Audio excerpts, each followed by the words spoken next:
वैसे तो अक्षय कुमार के बारे कहा जाता है कि वो बहुत ज्यादा फिल्में बनाया करते हैं, लेकिन बहुत कम लोगों को मालूम है कि अजय देवगन भी ज्यादा फिल्में करने से ही जाने जाते थे, जिन्होंने एक ही साल में 7 फिल्में भी रिलीज की। और अब एक लंबे अरसे बाद दोबारा 2024 में अजय देवगन 6 जबकि अक्षय कुमार 4 फिल्में लेकर आ रहे हैं, यानी 2 एक्टर्स ही मिलकर बॉलीवुड से इस साल 10 फिल्में रिलीज करने जा रहे हैं। अब जानने की कोशिश करते हैं कि वो 10 फिल्में हैं कौन सी और इन दोनों एक्टर्स में से कौन 2024 अपने नाम करने जा रहा है। अब इसका एक बड़ा सिंपल सा आंसर दिया जाता है कि भाई जो एक्टर ज्यादा फिल्में रिलीज कर रहा है, जाहिर है उसी की फिल्में ही 2024 में ज्यादा बिजनेस करें, जो सही नहीं है, क्योंकि कभी एक फिल्म ही 1000 करोड़ से ज्यादा का बिजनेस कर लेती है और कभी 4 फिल्में मिलकर भी 500 करोड़ का बिजनेस भी नहीं कर पाती। इसलिए उन 10 फिल्मों की डिटेल जानकर ही समझ आ सकती है कि 6 फिल्मों वाले एक्टर इस साल बाजी मारेंगे या 4 फिल्मों वाले एक्टर, जिसकी शुरुआत करती है अजय देवगन ने शैतान से,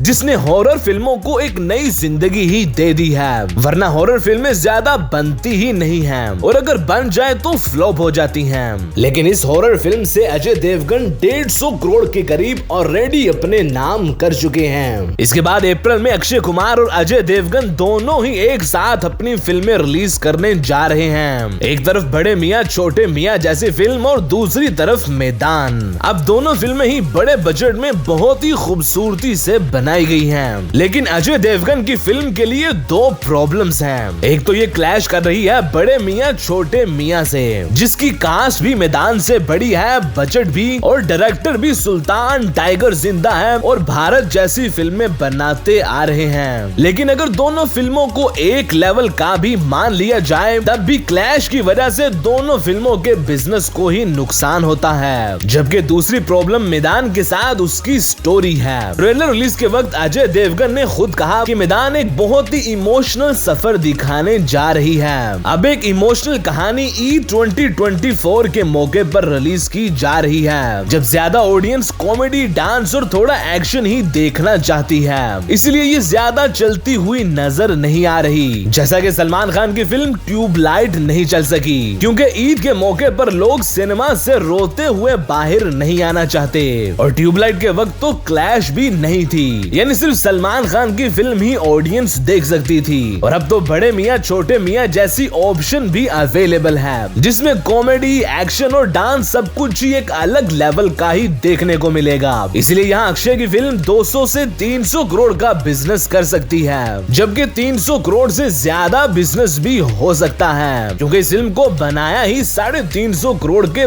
बड़े बजट में है। और ऊपर से फिल्म के प्रोड्यूसर का कहना है कि ये फिल्म 1100 करोड़ का बिजनेस करती हुई नजर आएगी, जबकि अजय देवगन की फिल्म ज्यादा से ज्यादा 100 करोड़ ही बिजनेस करती हुई नजर आ रही है। जिसके बाद 14 जून को दोबारा अजय देवगन और तब्बू की फिल्म औरों में कहां दम था रिलीज की जाएगी, जिसके पोस्टर से लेकर टीजर तक अभी कुछ भी रिवील नहीं किया गया। लेकिन फिर भी इस हिट जोड़ी की वजह से ज्यादा ये फिल्म भी 80 से 100 करोड़ ही इकट्ठा कर सकती है, क्योंकि ये एक रोमांटिक थ्रिलर फिल्म है, जिसमें 2002 से लेकर 2023 तक की एक लव स्टोरी दिखाई जाएगी। और फिर अगले महीने ही 12 जुलाई को अक्षय कुमार की फिल्म सरफिरा आ जाएगी, जो तमिल फिल्म का हिंदी रीमेक है। अब इस तमिल फिल्म को पेंडेमिक की वजह से थिएटर्स की बजाय OTT प्लेटफॉर्म पर रिलीज किया गया, इसलिए ये बॉक्स ऑफिस पर तो बिजनेस नहीं कर सकी, लेकिन ढेरों अवार्ड्स इस फिल्म को जरूर दिए गए। इवन ऑस्कर अवार्ड्स के लिए भी ये फिल्म भेजी गई। अब ये फिल्म भी पैडमैन टाइप की ही फिल्म है, जिसमें दिखाया जाएगा कि कैसे एक इंडियन ने अपनी एयरलाइंस कंपनी खोली ताकि लोगों को सस्ते से सस्ते टिकट्स में प्लेन्स में घूमने का मौका दिया जाए। इसलिए ये फिल्म भी ज्यादा से ज्यादा 100 करोड़ की ही जंप लगा सकती है, जिसके बाद अगले महीने 15 अगस्त को रिलीज की जाएगी अजय देवगन की साल की सबसे बड़ी फिल्म सिंघम अगेन। अब अगर सिंघम रिटर्न्स 140 करोड़ के करीब बिजनेस कर सकती है, तो ये सिंघम का पार्ट 3 आसानी से 250 से 300 करोड़ कमा सकता है, क्योंकि यहाँ न सिर्फ पुराने सारे कोप कैरेक्टर्स शामिल किए गए हैं, बल्कि नए आने वाले कोप कैरेक्टर्स को भी इसमें शामिल कर लिया गया है, और साथ ही इस दफा स्टोरी को भी एक अलग लेवल पर ही पहुंचा दिया गया है। सिर्फ एक प्रॉब्लम है कि पुष्पा 2 भी इस फिल्म के साथ ही रिलीज हो रही है। तो हो सकता है क्लैश की वजह से सिंघम अगेन के बिजनेस को भी नुकसान पहुंचे।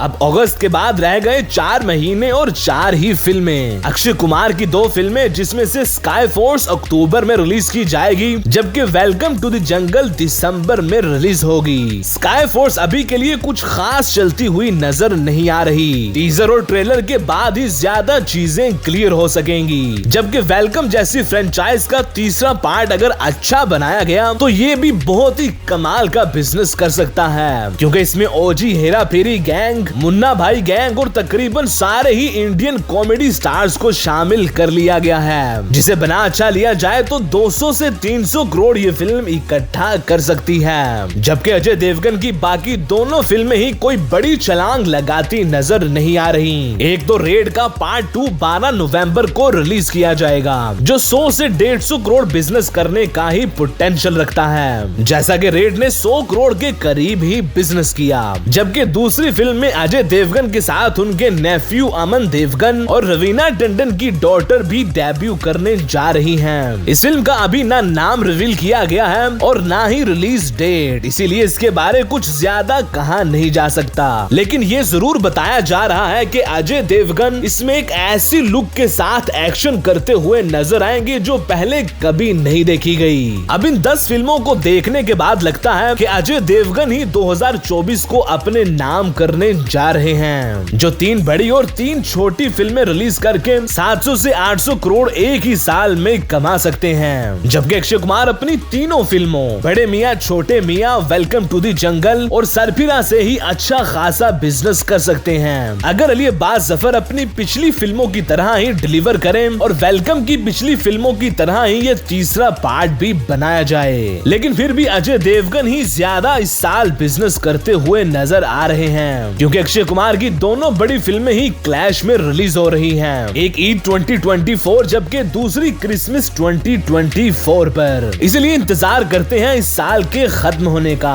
और देखते हैं कि अजय और अक्षय में से कौन असल में 2024 अपने नाम करता है।